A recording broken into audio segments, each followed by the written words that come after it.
រាជរដ្ឋាភិបាលកម្ពុជាតាមរយៈគណៈកម្មការសិទ្ធិមនុស្សកម្ពុជាបានដាក់ពាក្យប្តឹងទៅកាន់អ្នករាយការណ៍ពិសេសរបស់អង្គការសហប្រជាជាតិទទួលបន្ទុកសិទ្ធិជនភៀសសឹកក្នុងប្រទេសលោកស្រី Phala Gavaria ដោយទាមទារឲ្យប្រទេសថៃផ្ដល់សំណងដល់ពលរដ្ឋខ្មែរដែលរងការបំផ្លិចបំផ្លាញផ្ទះសម្បែងការលួចទ្រព្យសម្បត្តិរួមទាំងបញ្ឈប់ការរារាំងពលរដ្ឋខ្មែរក្នុងការវិលត្រឡប់ទៅកាន់លំនៅឋានវិញនេះបើតាមសេចក្តីប្រកាសរបស់គណៈកម្មការសិទ្ធិមនុស្សកម្ពុជាចុះថ្ងៃទី26ខែមករាឆ្នាំ2026គិតមកដល់ពេលនេះមានពលរដ្ឋខ្មែរប្រមាណជាង 10,000 នាក់នៅមិនទាន់អាចវិលត្រឡប់ទៅកាន់ផ្ទះសម្បែងវិញដោយសារយោធាថៃបានរាយបន្លាលួសនិងដាក់ទូកុងតឺន័ររួមទាំងកំទេចផ្ទះរបស់ជនស៊ីវិលកម្ពុជាក្នុងតំបន់ដែលយោធាថៃបានឈ្លានពាននិងកាន់កាប់បើតាមសេចក្តីប្រកាសដដែលគណៈកម្មការសិទ្ធិមនុស្សកម្ពុជាបានគូបញ្ជាក់ប្រាប់លោកស្រី Phala Gavaria ថាទង្វើរបស់យោធាថៃបែបនេះបានធ្វើឲ្យជនភៀសសឹកកម្ពុជាក្លាយជាជនគ្មានផ្ទះសម្បែងនិងជាជនរងគ្រោះចំពោះការបណ្តេញចេញតាមទំនឹងចិត្តដែលជាការរំលោភកិច្ចព្រមព្រៀងបទឈប់បាញ់ដែលបានឯកភាពគ្នា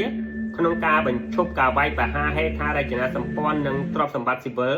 និងការអនុញ្ញាតឲ្យជនស៊ីវិលរស់នៅក្នុងតំបន់ព្រំដែនដែលរងផលប៉ះពាល់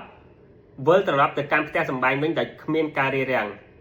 គណៈកម្មការសិទ្ធិមនុស្សកម្ពុជាក៏បានសង្កត់ធ្ងន់ដែរថា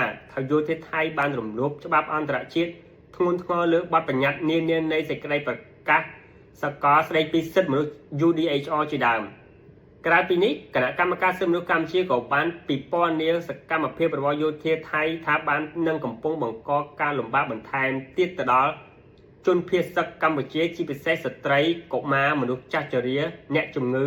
និងជនមានពិការភាពដែលជាក្រុមងាយរងគ្រោះស្រាប់ត្រូវជួបបញ្ហាមួយកម្រិតទៀតដូចជាភាពក្រីក្រ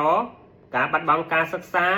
បញ្ហាសុខភាពទាំងផ្លូវកាយនិងផ្លូវចិត្តព្រមទាំងឱកាសទទួលបានសេវាចាំបាច់ផ្សេងទៀត